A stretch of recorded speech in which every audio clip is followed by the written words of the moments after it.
What is up? You got audio? You got audio, I hope. Okay, there you go. Man, look, we already got 4 people here, man. There's Copy 801. What's up, man? I appreciate you jumping on my last little stream I did. What's up, Copy? Yeah, we got Sith Lordly. Awesome, dude. Thanks for dropping in. I appreciate it. And Traveling Root Beer is here. What's up, dude? Yeah, what the hell, man? Imagine that guy on this channel. It says 5 people now, so there's some lurkers here. You know, that might be me. Yeah. Okay. Well, at least you, but there's still 2 other lurkers. It isn't me because I'm not on. Cool. Well, so I got we accept all lurkers around here. Clayguy. This is his first appearance on my channel that isn't a D&D game, I think. Yeah. Yeah. Or me popping in to see what you're cooking for dinner. Yeah. Well, you weren't really on my channel though. Oh, yeah, you were. You did. I forgot about that. You popped in at the beginning for a few. But why don't you take a couple minutes? Say my name 3 times, man, or throw my symbol up in the clouds. I'll be there. Just give a few minutes to explain who you are and what you do and stuff for people that might watch my videos that haven't seen you. So, hey, what's up? I'm Louis ShadowRabbit Clayguy. I make cool shit out of clay. Like I make little tiny stuff like this. Or make a lot bigger stuff. Like this. That one's to be proud of right there. Yeah, I've been using them to hold up my my sponsors like Spine Ticks and NOLA. NOLA's a sponsor. That's funny. So today, guys, we are going to do kind of like we did with J2 last week, where we talked about our top 5 horror movies each. We're going to do our top 5 animated series. And this is going to constitute, it could be Nickelodeon shows, Cartoon Network shows, Disney shows, American action shows, Japanese anime, Steamboat Willie, whatever. You know what I mean? Like, as long as it's a series and not a movie. I don't know Lewis's list. Lewis doesn't know mine. But there is a chance we could have some crossover here. Me and J2 had some crossover. So before we get into that, expect it. You're a cool guy. So we're just going to talk about animation in general real quick here. And just talk about like how much animation we're into and how much into your adult life you've still kept animation around. So maybe you could comment first on that. Yeah, man. I mean, if it's between watching most things on TV and turning on cartoons, I'm probably going cartoons at this point. Oh man. You know, yeah, it's not something that's ever changed. You know, I mean, in many ways, I'm still turning on the same stuff I did when I was a kid. That'll be revealing as to maybe the content I shouldn't have been watching as a kid in a moment. But I'm like that with wrestling. Yeah. You know, probably shouldn't have watched it, but yeah, there you go. Yeah, I mean, I like anything. I mean, that kind of covers the gambit of all of me. You know, I'll accept whatever is cool as long as it's got some kind of a soul to it, and I think it's well made. You know, I mean, so outside of Western animation, how long have you been into stuff like Japanese anime? Like, how long? Have you I been love anime, man. I mean, since I was a kid. Mm-hmm. I don't know, maybe 5th grade or something. Whenever it started to come over. Yeah. Me and Louis are the same age. He's about 6 months older than me, and we're kind of on the same train with that. But I actually got more into anime later in life, although I did watch some around the time you're talking as well. Yeah, I mean, you know, you start off with like Toonami or something. You know, that like when that first dropped. I go further back than that. I remember in like 2nd and 3rd grade watching like Robotech. Okay, so if we're talking like Voltron and Robotech and stuff, then yeah. Thundercats. Those do go back. Yeah. Are Thundercats Japanese, though? Thundercats is really unique because it's an American written show animated by Japanese animators. So they made it an anime. Like the guy who came up with it literally was like, I want this to be an anime, and he paid for it to be done in Japan. That's awesome because, yeah, I mean, the style of it felt very different than, you know, G.I. Joe or whatever else was on. Mm-hmm. So that makes a lot of sense. And it's funny because Voltron actually is an anime. Yeah, well, I mean, like when I was I know what you're saying. I'd watch like Voltron and stuff like that, but you know, I can't say I was. I mean, you know, I loved it. I mean, I love Ninja Turtles. It's not Japanese. Oh yeah, me too. Yeah. Hey, there's SCG, man. What's up, homie? What's happening, man? Yeah, so with me, like I said, I watched, a little bit, but it wasn't until later on in life, actually, till me and my wife went to Japan. We've been to Japan twice, and it sounds kind of weird saying this, but it's true. I assure you. There was things about anime, like some of the more core Japanese things, that I understood more after staying in Japan for a long period of time. Because the first time we went to Japan, we were there for like 3 weeks, so it was kind of a typical vacation. But we went to like a lot of different places. But the second time we went to Japan, we were there for like 2.5 months. And then between that and then a friend of mine who I just talked to this morning, he teaches English in Japan. He's been there 5 years as of this month, and awesome. The last time I saw him was when the last time I left Japan. So we just talk and stuff through text and video chat every now and again. But he was moving to Japan when me and my wife were there the second time. We were at the end of our 2.5 months when he moved over. And another life, I would have loved to do that. We did that in Europe. My wife was teaching. Cool. I didn't know that. So after college, we jumped off to Europe for a year or so. But yeah, cool. I was hoping to do Japan and Asia next, but you know how life goes. You will. You'll get to. Yeah, man. Well, I'm of a myriad of different ethnicities, but my mom was born in Japan and lived the first 8 or 9 years of her life there. Yeah. Okay. Before coming. Yeah. So I mean, that I've got Asian family, so we always seen like anime and stuff. It just, if I was being honest, I wasn't super into it until, it started to get on TV where I was watching it. Dragon Ball Z or something. Well, exactly. So here's the thing. Like I said, I was into certain things like that. But then like when we got back, there was like, I remember, God, it was so weird. This is like 3 or 4 years ago. I'm talking. I remember we started like, hey, let's give these things a shot. Like give ones a shot that we never did.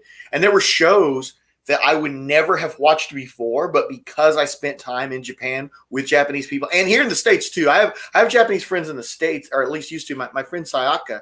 I knew her before going to Japan. And my second time I went to Japan, we actually met up with her while she was at home visiting her family. So we were both visiting Japan at the same time, just on different schedules. So that was kind of neat. She, of course, lives back there now, but she was going to college here when I met her. It's always different when you've got like a local in a community just to, bring you in, get you immersed, and actually show you what it's like. Yeah, exactly. But it's just weird, like little things, like things that don't seem like they would make sense. But like, I don't know, like if you watch some of the more down home type animes, like you start to notice there's like cicadas in the background and stuff. And it's because there's so many cicadas all over Japan. It's like just weird little things like that kind of attract me more to anime now. It's weird, but yeah. No, that's cool. Yeah. Well, like, okay, so I wore this shirt because we're talking about this. You know what this show is? No, I'm not sure. Oh my God. Okay, so this is one of those that like 10 years ago, I wouldn't have watched. I would have made fun of people for watching it. But me and my wife actually like this. My wife has the same shirt. So it's a show called Keijo. It's based on a manga. It only got 1 season, and God, I wish they'd gone on with it. But it's one of those really perverted shows. Okay. No, seriously, like not really. It's not like hentai. No, that's fine, man. It's okay. So it's a fake sport where these girls, like in swimsuits, knock each other off the water with their boobs and their butts. I'm dead serious. It's like an actual sport. Like they travel around, like different teams, like go against each other, and it's Keijo. But it's hilarious. It's really funny, and like it's very high action, very good animation. That's fine. I wore that just for this. Hentai makes some quality stuff too. I just it's not. I'm just a married man, so I'll just yeah. All right. So without further ado, we're 10 minutes in. We're gonna go ahead and get to our list, and I'm gonna throw it to Louis first, and then we're gonna go back to mine. So we're going to start with his honorable mention. This is one that, for whatever reason, he can't make it to top 5. It could be it skirts what a typical animation is. It could be that it's an experimental type thing. Whatever reason, but it's an honorable mention for you. All right. So my honorable mention is The Simpsons. And I'll say why. The first couple seasons, I grew up with that whole, Fox lineup, Simpsons, Malcolm in the Middle, all that stuff. And to say that it wasn't influential on me at a young age would be a lie. I still reference stuff from that, the early seasons. The reason it's an honorable mention is because that crap is still on right now. Yeah. And I tried watching it a couple months ago, and it's so irrelevant. And it was like someone clawing back from the dead. It felt watching it. It was like it's not mockery. Like South Park, where if you've been away for a few years, you come back and it's still relevant. Like Simpsons is just kind of there. It's funny you mentioned South Park because I will segue into that later. But yes, Okay. so after 30-something years, Simpsons is still on because they just won't let it die. Yeah. Somehow Fox is still throwing money at it. I was watching Snyder Cut. Just dropped by. Phil, what's happening, man? It's another one of our D&D guys. And Wes jumped in a little bit ago. And yo, what's good, man? He's still with us. Cool. Yeah. So I was, I had to watch the Snyder Cut, but I was thinking of, well, spoiler free, but if you didn't see the original version of Justice League, right? No. Okay, well, by this point, you ought to know there's a part where Superman's got Bruce, and he's like, "You won't let me live, you won't let me die." That's what I think of The Simpsons. It's no longer alive, but they won't let it die. Yeah, and that's why it is my honorable mention. Yeah, that's good, but it did have an influence on adultish cartoons too. A huge one. I mean, without The Simpsons, you wouldn't have any of that other stuff. You wouldn't have South Park or any of the other ones. I'm sure a couple of them that we'll be talking about in a minute. All of Adult Swim. Anything. I mean, a groaning. So paved and made. My honorable mention is Reboot. Oh, I loved Reboot. Yeah. So the reason why Canadian animation teams back then. It is a good show on its own, for sure. Okay. Not a top 5 or even a top 10 for me, maybe. But I'm going to put it as an honorable mention because the influence it had on 3D animation. Was that the first? That was the first one I ever saw. It was the first full show that ever did. And this show, what's crazy is they started working on this show in like 1989, and it didn't actually get aired till like 1995. Wow. So for those of you who don't know, Reboot is a Canadian 3D animation studio, which the creators of the Clone Wars credit as being the entire reason that show was able to be done. They were able to make the Clone Wars because Reboot proved you could have a fully 3D animated show. So it is very good too. It's 3 seasons. I wish they'd remake it. I heard they were planning on continuing it. Actually, the creators, they put the entire show for free online. You can go to a website that hosts it, and you can watch the whole show free in good quality. I've got enough things to do now. I have to watch that all from start to finish. Yeah, thanks, I think it's only 3 seasons though, if I remember, 3 or 4 maybe. Yo, you remember the last season though was dark. Oh, they didn't play around that last. I love that stuff on TV. That's what I wanted to be when 97. At the time when I was like, at school, like, what do you want to be when you grow up? I wanted to be the kid when he was growing up with like the one eye and the. Enzo? He was so badass, man. Cool. All right, so honorable mentions out of the way. Simpsons and Reboot. I think those are pretty good. We're gonna go to number 5 for Louis. All right, number 5, Samurai Jack. Nice. Yes, sir. That's interesting because there's another show on my list that has the same creator. Gendy is so awesome. It was so the way I went through this, because there's just too many shows that I love, is basically I picked my top show from any given genre that influenced me.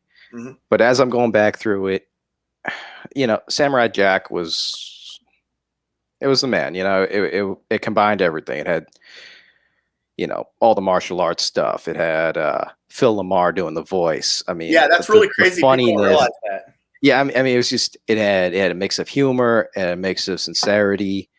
They went full. I mean, there's like silent episodes of the show. They went super abstract sometimes and really hit, whatever different category they wanted. But at its heart, it was still like an old school spaghetti western style samurai show. And when it came back to finish the series, which I assume you've seen, like the final couple episodes that came out a year or 2 ago. Mm-hmm. I haven't seen it. You haven't seen Samurai Jack? I've seen the original. I didn't see I knew they added stuff. So he finished it. So if you, I knew about that, but I haven't watched. It's been so. I saw it when it was being aired, like the first time putting it on. Me too. I've never seen a reboot. I'm not saying I didn't like it. I just never saw it after that. So it wasn't a reboot. Like 10 years later, when he finally cleaned up his other contracts, he finished the Samurai Jack storyline. Yeah, that's what I'm saying. I knew that. I had never seen it. Like I saw as it was airing, and then that was it. Well, I mean, I'm going to encourage you to see it. Like, so it might have some controversial takes on it. Yeah, I mean, it was different than the original run. It was much less lighthearted. So it really went back into what a samurai story arc is supposed to be. And they went there. Hey, buddy. And so the finishing of it, I really thought was what brought it up to my almost Rushmore. I will make you the sculpture tonight, my love. Want to say hi? I'm on with my buddies. I'll make it for you tonight, buddy. Azores, what's up, man? Thanks for dropping in. Yeah, so it is on HBO Max, and I have HBO Max, so I might have to bump that up, Louis. And then yeah, I mean, the first, original one, great. Final season. When was that finalized on? Did it go off the air like 2002, 2003, something like that? It went off the it went off the air a long time ago, like maybe exactly. 2005. That would have been the last time I saw it. Yeah. I mean, it was like 10, 15 years later that Genndy finally got the ability to finish it. Yeah, but like he'd always intended to. About that, but not seeing it. Like you remember, like one of the last episodes I remember was like it wasn't even a story about Jack. They were doing these like asides to like other people in the world, and it was like different, assassins coming to get him. And they had this one where it was like a robot, assassin, right? And he's got like a pet puppy, and he's laid it down. He's no longer like an assassin, and like Aku steals his puppy. And so he's got to go after Jack because otherwise Aku's going to kill his puppy. And so it's him, and he's the protagonist the whole time. He's hunting him down. You think he's going to get him. And of course, Jack just cuts him in half. But then it's like his last words is like, Rosebud or whatever the puppy dog's name is. Jack's like looking at him like, that's awesome. I'm going to have to prioritize that because it's on HBO Max. Hey, come say hi. Because I can see it in good quality. Okay, so my number 5 is going to be one of 2 animes that make this list. Okay. And I'm going to put Inuyasha. Inuyasha. All right. Nice. Yeah. And a lot of a lot of people disagree with me, but that's an anime that I liked at a time when I really didn't like anime. I can see that. That brought a lot of people, and that's back to like the old Adult Swim, right? Yep. I used to watch like one of the first. Yeah, that was like one of the first straight up like, that style of anime that I think made it onto there. Yeah, and what I really like about Inuyasha, though, is it's a rare anime that gets a good conclusion. The more you watch anime, the more you realize they don't get a lot of good endings. But with you do if the manga is finished. The problem is that a lot of these shows start halfway through. The thing that's interesting about Inuyasha is it's actually very similar to Samurai Jack in that sense that they didn't finish it when it came out. We were getting the anime in the U.S. within a year. It was one of the first animes that was being translated as soon as it was coming out in Japan. It was one of the very first ever to do that. And they ended it abruptly without being able to finish it, even though it had been finished. So years later, the creator, she was able to get the ability to finish it, and she did the whole thing in 25 episodes called Inuyasha, the final cut, I believe is called. Yeah. And I don't know if you've seen the show from start to finish. I've seen the show. I haven't seen the final cut. I've seen parts of it, but I know she finished it. I would say that it'd be a good trade-off for me to watch Samurai Jack and you to watch that, but I think there's a lot more Inuyasha than there is Samurai Jack. There is, but I agree, man. How much Samurai Jack is there? How many episodes? It's like the last season's 10 episodes, I think. But like the whole show, how long is it? 30 maybe. Yeah, it's not too much. Inuyasha's like 195. Maybe a little more than that, but it's very manageable. Yeah. I believe Inuyasha's 195, but the last 25 was created later, and it's very good though. Like it wraps it up nicely. There's only one part of the show that felt like a big lull. There's after about episode 110, about 10 or 12 episodes where it's good stuff that's happening. Make it tonight. Can you go see mommy? It's good stuff that's happening. It's just happening at such a snail pace that like you can't or you have a hard time just staying with it. Like, and if you can trudge through those 10 or 12 episodes, then it starts getting really good again for the next like 6. I'm gonna go make a video. I'm like, okay, love you, buddy. Have fun. But yeah, so that's my pick for number 2 anime there because it's one that I can watch from start to finish and thoroughly enjoy, even with the lull part in the middle. I haven't watched that probably in a good 10 years, and Me I and think it might Liz be we due. watched it. Well, she'd never seen it before, and we watched it start to finish about 5 years ago, 5-6 years ago, and I think she actually rewatched it by herself one time. I mean, Sashomaru is my man, right? Yeah, it's a very good show. So, moving right along, what is your number 4? And last thing, but I think they made a spin-off of that recently, didn't they? You're right, and I have not seen it yet. I haven't seen it either, but it is set 15 years after the end of Inuyasha. Yeah, so. But here's the thing: it's something you don't want to watch unless you watch all of Inuyasha. I know that just because of the premise. Okay, fair enough. Because it would ruin the ending to Inuyasha. So good to know. Which is a strong ending. Again, it's a very strong ending. Anyway, number 4. My number 4 is Futurama. Oh, really? After saying The Simpsons was your honorable. And you know why? Is because Groening had a problem with The Simpsons because they wouldn't let him do whatever he wanted. Futurama was the show he wanted to do. Like, that was his baby. Mm-hmm. That's true. And so the first, 3 seasons of it, he did it the way he wanted. And that was part of that whole, like, murder spree. They went on all these, like, kind of offbeat cartoon shows at one point, like Family Guy, Futurama, all these, and there was some other weird all shows. At the same time. They axed like everything that was independent. There was other shows like Weird Rabbit one, and then The Tick. The Tick. Yeah, they were doing all these experimental shows. Even like Andy Richter Controls the Universe, not a cartoon, but another abstract thing. But like they cut all of these, like, I guess you'd call them offbeat shows, like in the same year. But as a testament to it, Futurama came back and did another 5 seasons, because I'm guessing people, people like you and me staying up all night watching it when it was on Cartoon Network and Comedy Central and stuff. I don't think I've seen it to completion. I've seen most of it. It's one of those that I don't think I've seen the same episode twice, except for maybe the Whalers on the Moon episode. But I did. But you're right. I probably missed a couple of the later ones. A little bit when it had that more primetime spot, and then I watched it even more when it was on Adult Swim. Yeah. I probably missed a couple in like the later seasons here and there. My ex used to have a bunch of it on DVD, and I remember watching those with her. So. Yeah. They play them if you're like up at weird hours. They play them early in the morning sometimes. So since, I got kids, so I'm up at, whatever hour. And to keep myself awake, I'll turn it on. Futurama's there. And it makes my Rushmore, because there were episodes I had to fight back a tear in, Oh, damn. Like a couple of them had parts that I felt were, really the real deal. I don't think there's anything like that on this list except for the one I just said, Inuyasha. Like, I think that's the only one that's like that, where it's like you get really invested in the people that are in the show. Oh yeah, man. I don't like to feel things, but when I do, it matters, Oh man.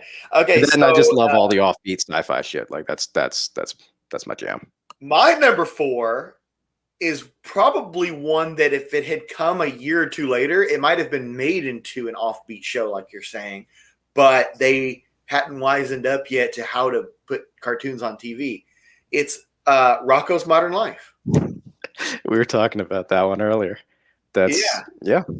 And, I'd say that was pretty offbeat. That would probably be my wife's number 1, actually. She has a Rocco sock hat that I got her for a couple Christmases ago. That's awesome. And I've got some Rocco comics down here, actually. So I think often, like, what was it? The answer question, like, how big is really, really big man's house or something? Yeah. Really Really big? Yeah, Rocco's Modern Life is an incredible show because it is one of the only Nicktoons that can be turned on today and be absolutely 100% relevant. Yeah, they had a lot of watching one in the last few years. Like, it's crazy. I have, actually, because there was a guy who I kept running into at cons who was like a big fan of my work, and he'd always dress up as freaking Rocco. So I was like, yeah, I'll rewatch some of it for you, man. Yeah, but it's a great show, man. And then they did the reboot on Netflix a couple years ago, and it was pretty good. I mean, it wasn't the greatest thing ever, but it was decent. Like, I don't know if you saw that or not. I saw a little bit of it. I didn't watch it through. Yeah, it was okay. It had one really good punchline at the end of it that I liked a lot. That was like kind of a social commentary for today, in a good way, not like a we're trying to push an agenda way, like in a comical way. That's right. But Rocco's Modern Life was just an incredible show for the time, and I was in like second grade, I think, when it came out. Yeah, I mean, like that's one of the shows where it's like maybe we're too young to be picking up on a lot of this. Yeah, like I watch it now, and I'm like, oh, that's why. You know what's nuts is the episode that got pulled. I actually remember watching that episode live, and it was only aired one time ever. One of them got pulled. I didn't know. Yeah, it was the one where they went to the freaking hotel called the No-Tell Motel, and there's like animals making noises behind every door. And then like the guy behind the counter says he doesn't know how much to charge for a full night because he's never charged more than a couple hours. Yeah, exactly. So like, but I saw that episode when it was new. All right, let's hear your number 3. All right, number 3, and this is where it starts getting hard for me. But pause. Anyway, number 3 is Cowboy Bebop. Oh wow, that's a good one. Yeah. So, look, I mean, I love animes, man. They're great. I think the animes are the ones doing a lot of the real art right now. If you talk about, just the amount of effort they put into the stories, the complexity of it, the characters. And again, I like all that martial arts crap, Cowboy Bebop is just an homage to all the badassery that came before that, Yeah. You got gangsters and cowboys and bounty hunters and all that. Spaceships, everything, yeah. So and so that's really the first anime that I got into, like 100%. I'm like, this is what I like now, Yeah, we talked about this before, and like I'm more of an Outlaw Star fan than a Cowboy Bebop fan, but I do like Cowboy Bebop. So that's where it's hard because as an adult, I can admit to myself I like Outlaw Star better than Cowboy Bebop. It's an overall better show in my opinion. It got funkier. It went into weirder stuff. And here's the thing, and not that this is a bad thing, but Cowboy Bebop didn't take itself serious enough. Outlaw Star took itself as a completely serious show. I thought it took itself. You didn't think Cowboy Bebop took itself serious? No. What I mean is like there's episodes, and like I said, this isn't bad at all. There's episodes that are just so loose. You know what I mean? Like, okay, for example, my favorite episode is one of those episodes. It's the one where the fucking thing from the fridge kills him. Things in the attic. Yeah, you know what I mean? Like that's not taking it very seriously. Everyone dies at the end. So that's why I loved it, because so every episode is a tribute to one of their favorite songs. Yeah.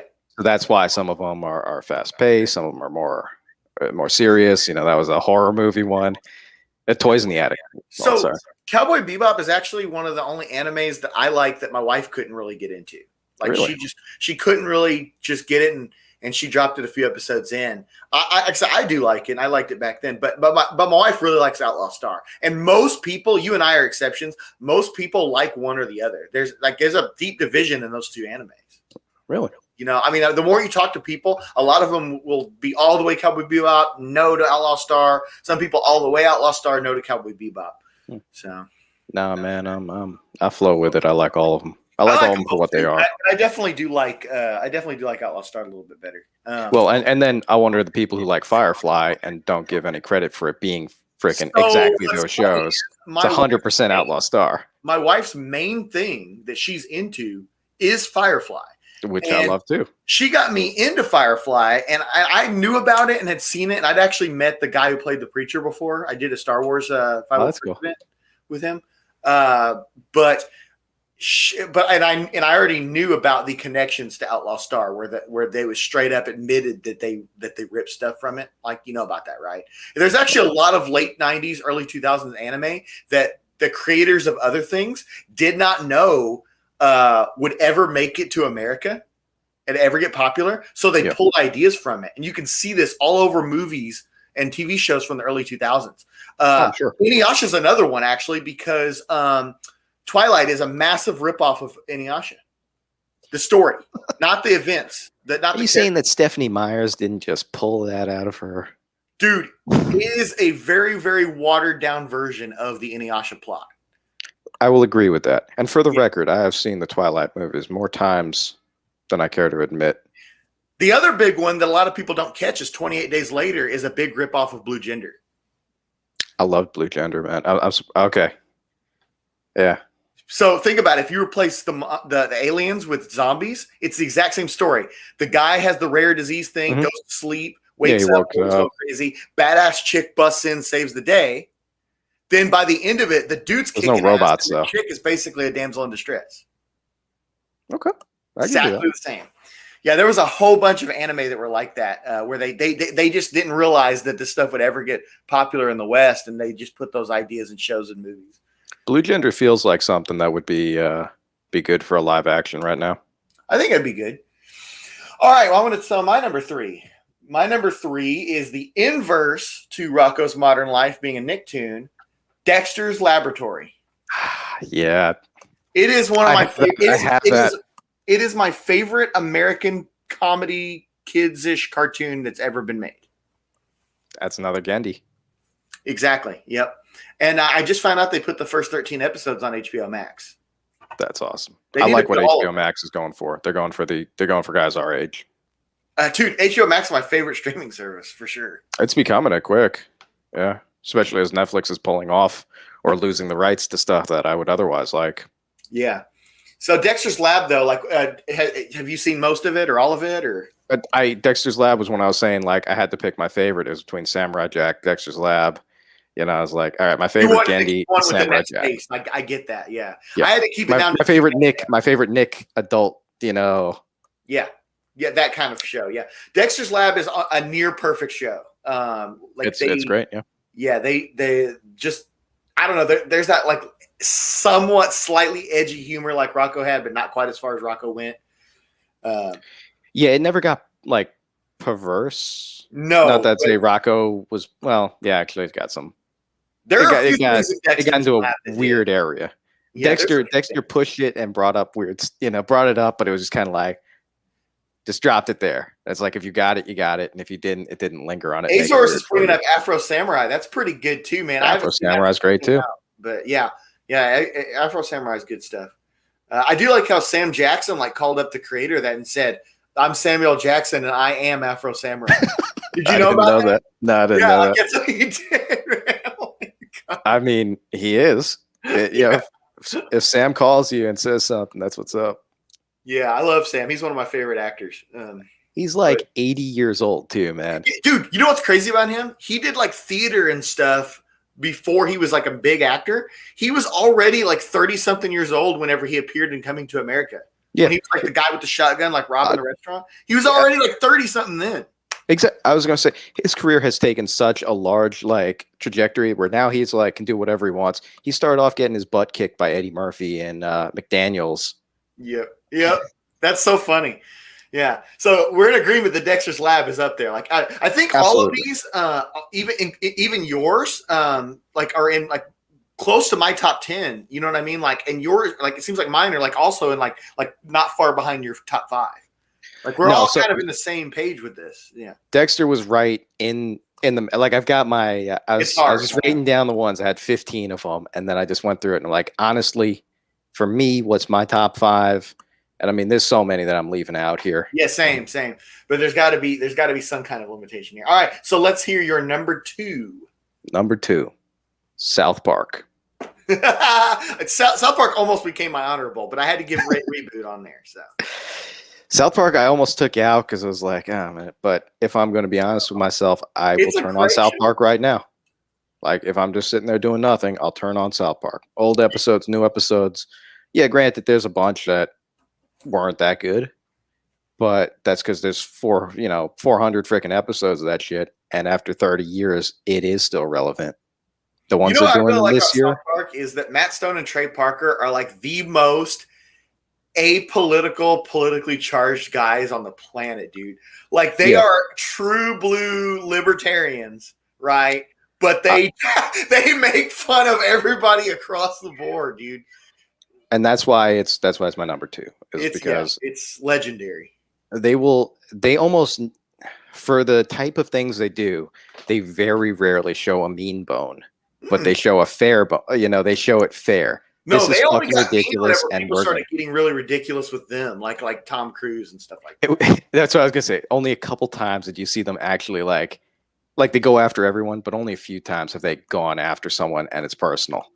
Like it's not personal for them, and it's not like, oh, it's not personal, it's just business. Yep. They're just saying it for what it is, and they're saying it in a way that makes you think about it. And If something bothers you, it's you. As It's much as not I do them. like South Park, I actually like those guys' live action movies better. Like I love Basketball, and like you've seen Basketball, you had to have. I've got it on DVD behind me. So when Book of Mormon, when I heard Trey Parker and Matt Stone were making a Broadway play, I bought a ticket for that shit before it was even in Broadway for $50. I bought me and my wife tickets to go see it. When we went, there were guys hawking the tickets out front for $750. And I was like, yo, that's $1,500. Like as we're standing outside, and I was like, nah, fuck it, we're going in. So we go in, it just won all the Tonys. Yep. So we're sitting next to people like, like grandmas and shit in like fur coats, and like nice jewelry and stuff at Broadway. I'm like, you guys have no idea what you're about to get in for. Yeah, they just went to it because it was a Tony Award-winning show. So we're watching there, and they're singing about AIDS and stuff. And me and my wife are just dying because it's hilarious. And I'm looking at some people in the crowd like, why, I never. I'm so glad you got to see that because I really would have liked to have seen that. I saw it with the original cast too. Like I saw it like right after the Tonys, and they were fucking on fire. I specifically did not look into what it was all about. Like I had a vague, idea, but I knew that I was going to surprise my wife with these tickets. So like I didn't want to know what it was. Azor's spitting recommendations to us. He says we need to watch the Avengers, Earth's Mightiest Heroes. I don't know what that is. Like, is it a recent Avengers cartoon or? I don't know how recent it is. I've got it on here. I've seen some of it. I haven't seen that. Like I haven't seen. I mean, I used to watch X-Men and Spider-Man back in the '90s, and I watched some of the. And X-Men almost made mine. That's on HBO now too. That's on HBO too. Yeah. No, I turned it on to watch the first two seasons the other day. I'm like, damn it, this is good. I didn't remember that it got like serious. I remember people died in it. Yeah. Disney Plus, not HBO. Oh, Disney Plus, my bad. Yeah. But no, it's great, dude. It is. We could do a whole show on X-Men. Like we could, the animated series. Like it's that damn good. And Spider-Man was a great one too. I used to watch that whenever it was coming out also. So we're going to get to my number 2 here. Now, this is, what's up? Yeah, you're number 2. Let's hear this one. So this is where it got so tough for me. Like you were talking about getting in the top 5 was hard.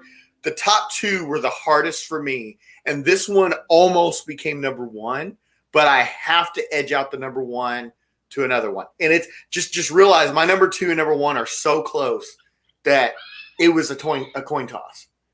And I'm going to go with Dragon Ball. Nice. In general, not just Dragon Ball or Dragon Ball Z or the universe. The whole thing. I have seen it all the way through.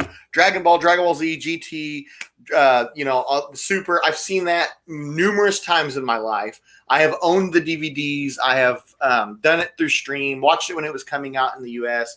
The whole thing. When me and my wife first got together, she had never seen it, and I told her, you have to see it. And I think we were together maybe 3 months, and we did a streak, which is like, wow.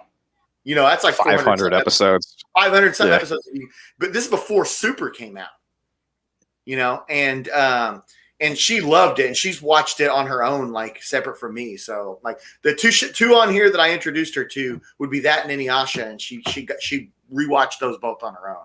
So, but yeah, this right here is this wall scroll right here has every single character that ever appeared in the 2 original series, Dragon Ball Z, and there's even a little bit of GT right here.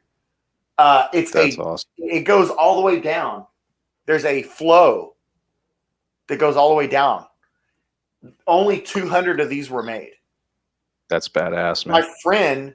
Oh, it's a scroll. Yeah, my friend tried to bid on one. We found one of these in a game store, and he started bidding, and the guy said, you can go all the way up to 500, and I still won't sell it to you. Wow. So maybe half a year later, he found one of these go up, and he won in an eBay auction for like $200 or $300. So he gave it to me years later. He's had this for a long time. I've had it for about a year or so. These fans here came from Japan. I bought these when I was in Japan. And then there's a Wally. And this right here is the original Dragon Ball NES game.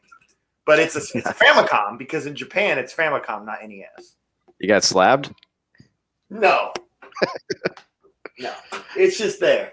Yeah. So that is, to me, we could have a whole show on that because I know you like it too. We could. We could have a whole show on that. Well, because it's not just some beat 'em up action show like everybody thinks. There's actually a lot of philosophical stuff going on. Monkey King, man, it's all. Huh? Yeah, I mean it's all legend and Asian mythology and everything in there. I mean, especially Dragon Ball. There's Perpetual, man. Perpetual's showing up. He's in his jammies right now, like last time probably. What is up, homie? Azor's dropped Thundercats. Thundercats is the bomb, and actually before you came in, we were talking about Thundercats. Were we talking about? I mean, we were talking about that off camera. No, we were talking about it at the beginning. Okay. We were talking about Thundercats. What's up? Yeah, because we didn't talk any animation behind camera. I wanted it to all be fresh when we got in here.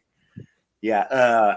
No, Dragon Ball, though, it has a lot going on for it that people like. If you're just flipping through and watch, like Liz even said that the one time she flipped through the channels and saw it, she thought she wouldn't have separated it from like Fist of the North Star.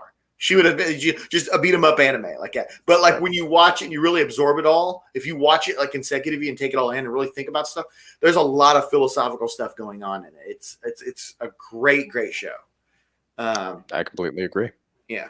So I remember back when it took a year to get from Namek to kids these days don't know what that was like. Well, check this out. So that's a whole episode on powering up.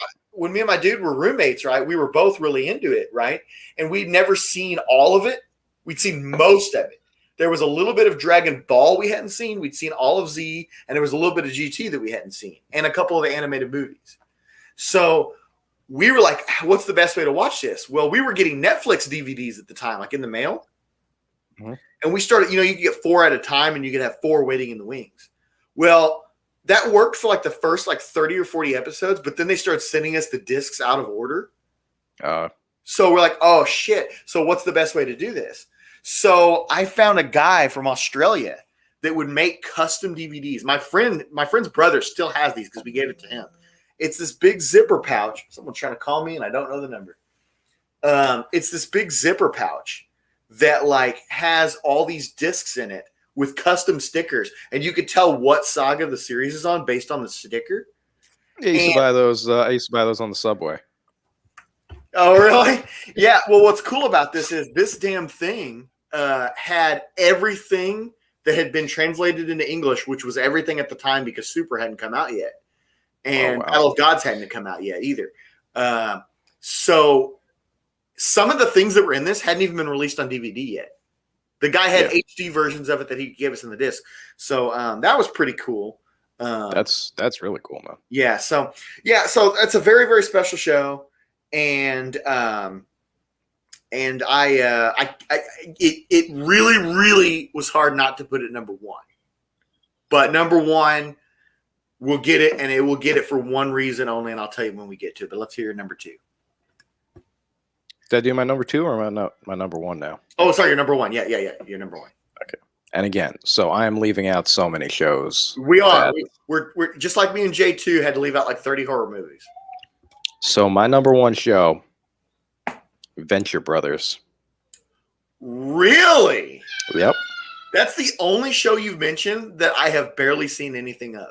So the Venture Brothers, for those of you who've hung around the last 16 years of their 7 or 8 seasons, they took 5 years off, and they canceled them this year. But I think HBO is talking about saving it. The reason it got my number 1 is because as I'm looking through, I'm like, well, what's my favorite superhero show? What's my favorite comedy? What's my favorite abstract thing? It's got all that. It's both a satire and a love story to all the crap that makes me love cartoons. If you haven't seen it, I'd encourage you to do it. I mean, the first season's a little bit, I saw some of it. Feeling it out. But the only reason why I hadn't seen much more of it is because when that show was rolling out, when a lot of those late stage Aqua Teen Hunger Force, those kind of things, I saw those, but I saw them on DVD from other people when they were actually being aired. I was living on freaking Greyhound buses and traveling around North America. I wasn't sitting in a house watching shows. Hey man, I wish I could say the same. But I'm sure I would like it. You're saying it's on HBO Max? HBO Max is talking about saving it. Okay. It's not. I don't know if it's streaming anywhere at this time. I am really shocked this is your number one. Not because I think it's not a good show, but because of the other things you put on there and the direction I thought you were taking this chat to. So. All right. So Batman, the animated series, and that were between my number one. But as Batman the animated series didn't even make number 2, 3, 4, or 5. Well, because my 1 through 5 are my number one of each one of those type of categories. So it was a super close call for this one. I feel you, because man. This is my favorite superhero, stuff like that. Because that is probably my number one. The way I structured it was I did 2 animes, 2 American like comedy cartoons, and 1 American action cartoon, and then the reboot being my, my honorable mention. So those were all. Have to give Venture Bros a try, man. Like just because it's your number one, I want to do the first. Out of everything first you said, the one that I'm interested in watching the most is Samurai Jack because I did used to watch it. I mean, these are all shows that I will not turn off if they're on. So if I was going with Batman, how do I choose Batman animated from Batman Beyond? And X-Men. Those are all like X-Men would Ninja probably Turtles be one right after this list, actually. And Ninja Turtles, and then the newer one that came out on Nickelodeon that I thought was really good too.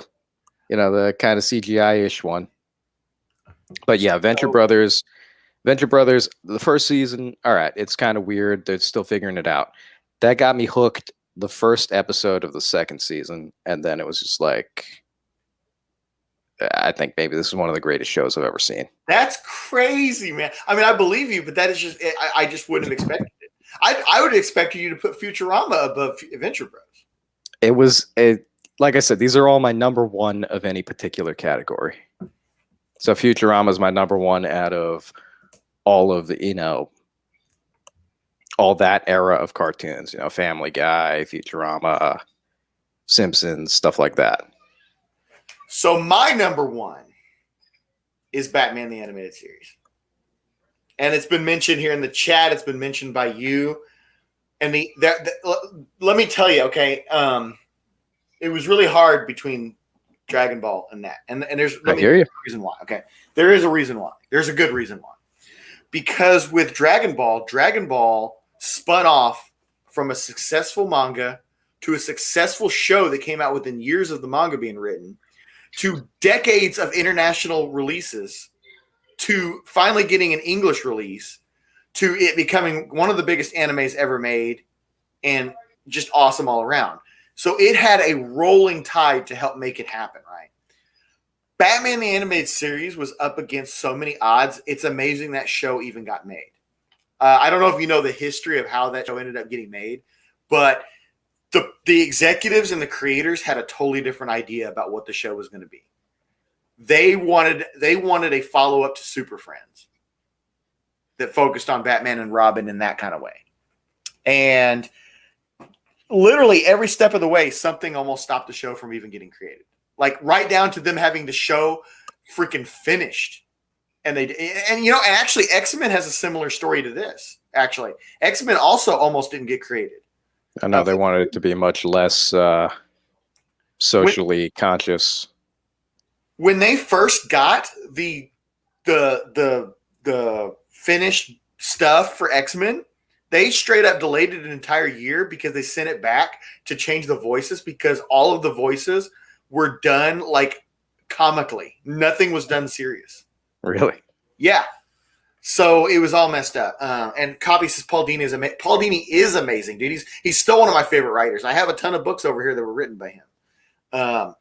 But The other thing that is so innovative about Batman the Animated Series is it was the first and one of the only cartoons to ever be drawn on black paper, and then they lightened it up with color. Like, that's crazy.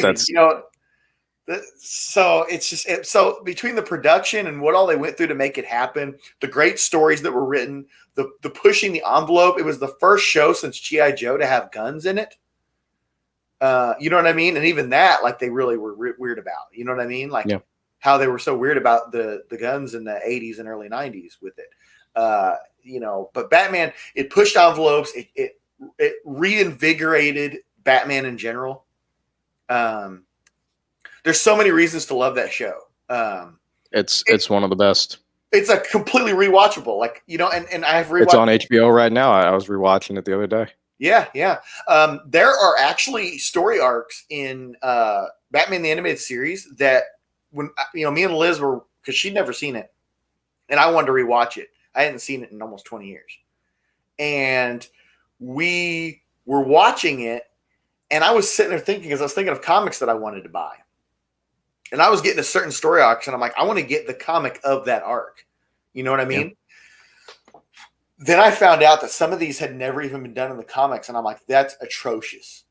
Like, for example, if you're familiar with the episodes called, I can't even think of what they're called right now off the top of my head. The one with the replicas of people. Yeah, the Poison Ivy one. No, that's good too. No, I'm talking about the machine that creates the replicas of people. And it's a part 1, part 2. There's the third one too. The third one is called His Silicon Soul. But I can't think of what part 1 and part 2 are called. Okay. Hold on, we got time here. This is worth actually. Okay, yeah, I got it. Yeah. We're coming up on 4. We got our numbers done, but let's see here. Batman Animated Series. And for the record, I was stressing because I had Batman as my number 1. I did, but as I was thinking more about it, like Venture Brothers, it's got more of the abstract and just, Yeah,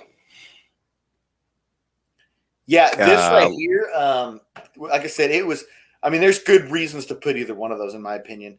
Okay, so Hardak is the name of the robot, the computer. I'm trying to figure out what the episode's name. God, what is it called? It's vaguely familiar, man. But maybe I'm confusing it with like a Riddler episode too. No, it's not. It's its own thing. Like it's so Hardak stands for Holographic Analytical Reciprocating Digital Computer, and it is a supercomputer that decides it wants to replace everyone in the entire world. And it's messed up because it's one of the first episodes to imply somebody got killed. Okay, because the scientist that created him, who by the way is voiced by the replicant creator from Blade Runner. Nice. So he actually got to play that same character in Batman, basically same type of character. I cannot find the name of these episodes. See, anyway, so like his secretary is like trying to get Bruce Wayne, to be replicated and everything. And you come to find out that the secretary is a replicant, but you never find out what happened to the secretary. So it's and the robot is straight up talking in the show about killing these people off and replacing them, So like it's implied that they've been walking around with this replicant the whole time, but you never actually see. What is the name of this? Heart of Steel Part 1 and Heart of Steel Part 2. I will check that out. Yeah, it sounds familiar, but and then the third one happens later on in the next season, and that one's His Silicon Soul, and that's the one where a replicant of Batman was made, and it comes to the Batcave with all of Bruce Wayne's memories. Like it shows up at the Batcave, and it's trying to live out as Batman. That does sound kind of familiar. Yeah, I gotta look into that one. So here's what's crazy: why hasn't this been done in a comic? Not since or before.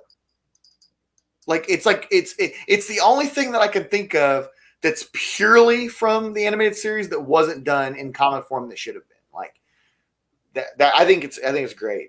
But Yeah, it's got one of the creepiest scenes ever done in an American cartoon for sure. Because there's this scene where they're in an elevator and like all the city council members have been replaced with robots, and they're like climbing up the elevator shaft, like their heads like twisting upside down and shit. Like, dude, that's awesome. Yeah, I love that stuff. Yeah, it's good, man. So yeah, I totally dig your list, and I know mine are near yours also. The only one on yours that I've not seen anything of, well, I mean, not anything. I did see a little bit when it came out, was Venture Bros, and I'm really surprised that's your number one, man. Like, really. It was super close. I had Batman, so I thought I had it, but I put 6, and then I was like, that's what I was saying. It was so hard to to come to terms with it. But yeah, no, that's my favorite superhero-esque show, which is what I kind of. I'm wondering if we should do.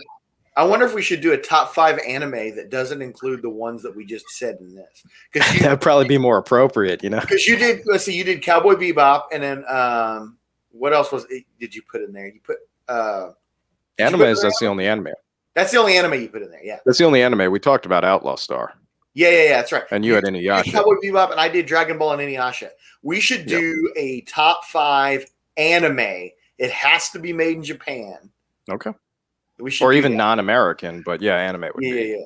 I mean, there's so many animes, man. Oh yeah. I mean, even that would be difficult to get down top 5. I know, it's really crazy too, because I would say 50 or more percent of the animes I'm into, I just got into in the last 5 years. Like, you know, that was not a big part of me growing up. Like certain things like Robotech, Dragon Ball, Inuyasha, Rurouni Kenshin, you know. Rurouni Kenshin was good. Yeah. Have you ever seen Hunter x Hunter? Oh, yeah. Yep. Same creator as Yu Yu Hakusho. Yep. Yu Yu Hakusho would probably make my list. And Samurai X, if you're talking Rurouni Kenshin, I mean, that's. I think it's only 5 parts, but. Yeah. That's super good. Do you read any manga? Not much. I have, but there's not a lot. I mean, I have that Kenshin one there that I've never opened because that's a special edition re-release of Volume 1. I've read some of the Kenshin manga before. I've read. My wife has some Death Note manga in there. Death Note is amazing. Yeah, that's her favorite. Probably that's probably her favorite anime. I saw one recently that someone, I don't know who made it, if it was by them, but it was like. It was during the end of the Trump administration, and it had like a Death Note thing, like he gets a hold of the Death Note, and it's what transpires after that. Man, I don't know who made it. We got to be careful. Check that one out. We really could go another hour on this, but one final thought that I was thinking of before we close off here with the anime thing is that some of the anime though, a lot of those like.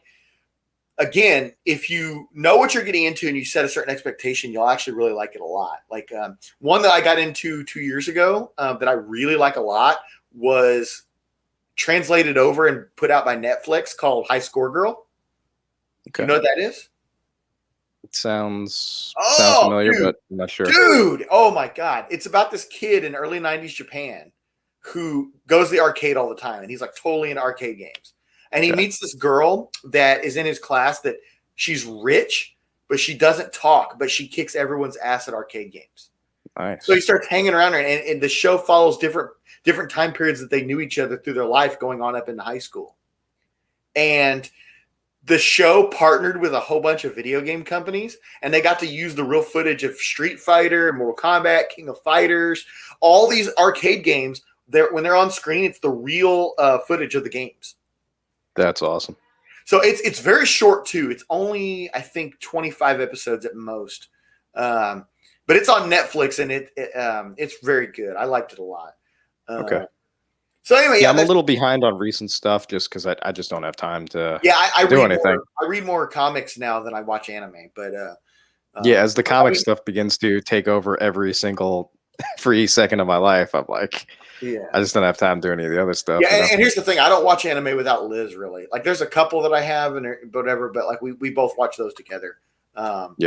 There's one. It's a manga right now that I would love to see done as an anime, and it's actually I'll talk to you backstage about that because that could be a whole show in itself. But we're at 4:00 right now. We got our list. Did it? I think it was cool. I said, I was like, I think we talked cartoons for a minute. We're down next week to do the show we were going to talk about. Right? I think we can do that. Okay, guys. So this is the first public breaking here. Next week, I guess, whenever we can pull it off, Louis and I are going to do an hour-long show like this where we're going to break down the HBO Max Harley Quinn series. Because we both really liked it, and neither one of us know a lot of people who were like super into that. We did find some people, like some of our D&D people, watch it. But we both really liked it a lot, and we think that show deserves a good breakdown from guys like us. So we're going to do a show next week that breaks down that and kind of go through the episodes on it. So, I really think people sleeping on that, they're missing something. They are sleeping on that. I want to thank everybody for hanging out. Copy, Wes, you guys hung out the whole time. Azores, I think you're still here too, man. You said back to work. I see. Thank you so much. I do appreciate all you guys. So that said, catch D&D in 2.5 hours. I'll be on here for D&D. So thank you guys. Hey, thanks.